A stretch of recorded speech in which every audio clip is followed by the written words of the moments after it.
이런 스타일의 책 참 좋아요. 디자인 별거 없고 텍스트는 조금 딱딱하지만 지면에 가득 넘실거리는, 그래서 종이의 여분이 별로 없는 책. 가끔씩 그런 생각들 하거든요. 나무를 베어서 종이를 만드는데 종이에 여분이 많으면 나무한테 좀 미안한 감이 들 때가 있어요. 그렇다고 또 여백이 없이 빽빽하게 글자만 있어도 읽기 힘들겠지만 제가 볼 땐 딱 이 정도 수준의 책이 좋은 것 같습니다. 좋은 서비스 디자인이라는 제목의 UX 리뷰 출판사가 만든 책이고요. 런던의 테이트 모던 미술관에서 프로듀서로 일하면서 디자인에 관한, 서비스 디자인에 관한 전문 지식을 쌓은 루다운이란 분이 쓴 책입니다. 사실 좋은 서비스 디자인이라는 제목은 굉장히 애매하죠. 서비스를 얘기하는 건지 디자인을 얘기하는 건지 부제가 쉽습니다. 끌리는 끌리는 아우 끌리는 디지털 경험을 만드는 15가지 법칙. 뭐냐면 그런 거죠. 이제 뭐 사실 사람들이 영화를 보려고 극장을 가는 경우들도 있지만 뭐 집에서 OTT 서비스를 이용하거나 DVD를 보는 경우들도 많고, 쇼핑을 하기 위해서 매장을 방문하기도 하지만 집에서 휴대폰이나 PC로 온라인 쇼핑을 합니다. 결국 PC와 스마트폰이 생겨나면서 그 이전의 서비스와 그 이후의 서비스는 정말 달라졌죠.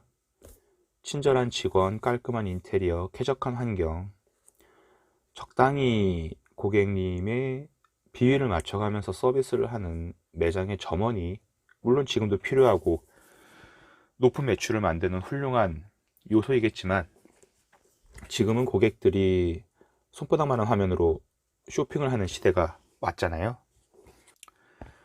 그 말인즉슨 이제 온라인 쇼핑몰 인터페이스, 어떤 메뉴들의 구성, 그리고 물품을 구매하고 반품하고 교환하거나 물품을 찾는 과정에서 필요한 UI, 유저 인터페이스가 되겠죠. 그런 자잘한 서비스들의 디테일이 결국은 성공을 만들고 이뤄낸다 라는 모토로 쓰여진 책입니다. 읽다 보면 도대체 좋은 서비스 디자인이 뭔가 싶을 정도로 좀 중복되는 문구와 문장들이 자주 나타나긴 하는데요.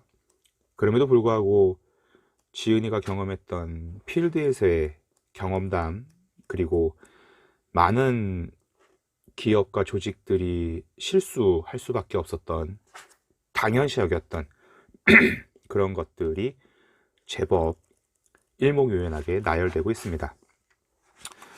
특히 그 법칙 14에서 나오는 부분 중에서 얼마 전에 제가 소개해드렸던 켄 로치 감독의 나 다니엘 브레이크라는 영화도 등장을 합니다.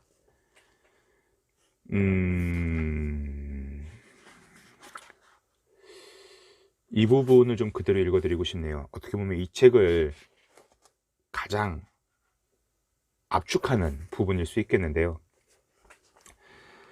다니엘 블레이크라는 인물은 영국의 사회복지제도와 상호작용하는 다른 많은 영국인들과 마찬가지로 질문에 성실한 대답을 할 수가 없었다.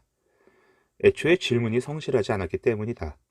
즉, 그가 의학적으로 일하기에 어려운 상황임에도 불구하고 왜 일을 해야 하는지에 관한 성실하고 명확한 이유를 설명할 수 없었다는 것이다.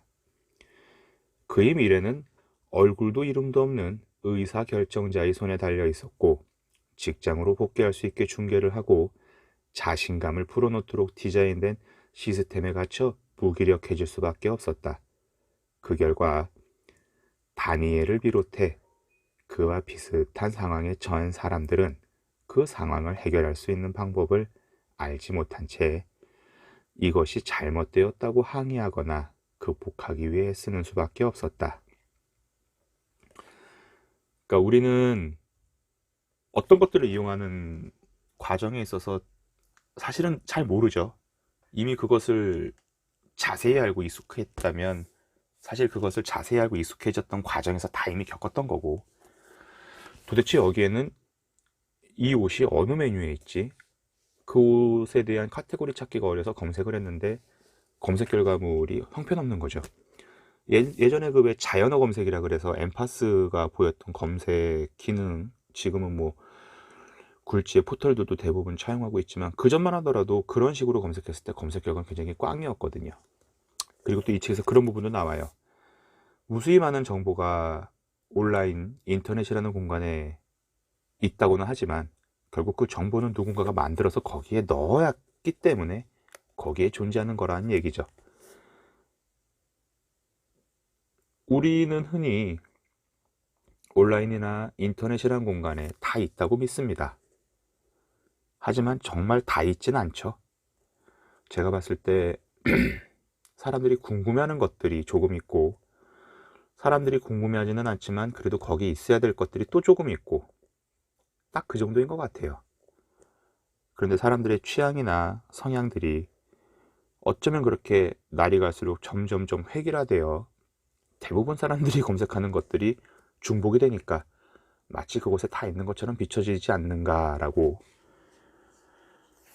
심술도 좀 부리고 싶고요. 그렇다고 봅니다.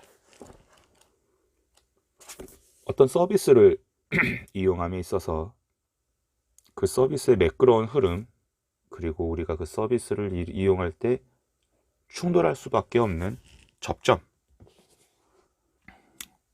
그리고 그런 것들을 해결해 줄 수 있는, 뭐 컨트롤 타워라 그러면 조금 과장되고, 그 사이트, 그 서비스의 주체들에 대한 피드백, 리액션이 굉장히 중요한 거죠.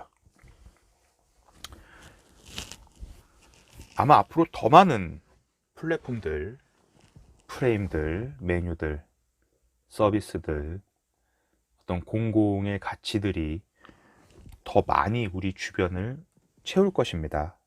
그럴 수밖에 없죠. 하다못해 얼마 전에 큰아이랑 같이 그 동네에 새로 생긴 직업 진로 체험 센터에서 그 전도체를 활용한, 그리고 코딩을 이용한 악기 만들기와 시연의 시간에 참석을 했는데, 사실 초급은 아니었고 중급 이상 되는 수준이었고, 그 코딩이라는 메커니즘을 단 한 번이라도 경험하지 못한 사람은 도대체 거기서 아무것도 할 수 없는 정도의 환경을 보여주더라고요. 다행히 우리 큰아이가 그런 것들을 경험해 본 유경험자였기 때문에 망정이었지, 안 그랬으면 난처하지 않았을까. 그리고 나중에 또 알고 보니까 이미 그런 것들이 초등학교 정규 수업, 그리고 뭐 방과학이나 여러 특별활동에 포함된 커리큘럼 속에 있었다. 그러니까 뭐냐면, 이제는 조금이라도 머뭇거리거나 흐름을 좀 놓치게 되면 굉장히 도태된다. 꼰대 소리 듣기 딱 좋다라는 거죠. 또 그렇다고 꼰대 소리, 또 이상하게 왔다. 자, 이런 서비스는 분명히 제공하는 사람, 그리고 이용하는 사람들 모두에게 중요하고, 우리가 사실 다 이용하는 사람의 입장은 아니게 될 거예요. 당연히 제공하는 사람의 측면으로서도 고민할 필요가 있고, 그리고 앞으로는 이런 서비스 디자인의 영역들이 그 전보다는 훨씬 더 확대되는 게 분명하죠. 그렇기에 반드시 한 번쯤은 고민해 볼 필요가 있고, 자영업을 하시는 분이나 쇼핑몰에 관련된 분들, 그리고 이유불문 판매를 하시는 그 모든 분들에게는 꼭 한번 읽으면 좋겠다라고 생각이 드는 그런 책입니다.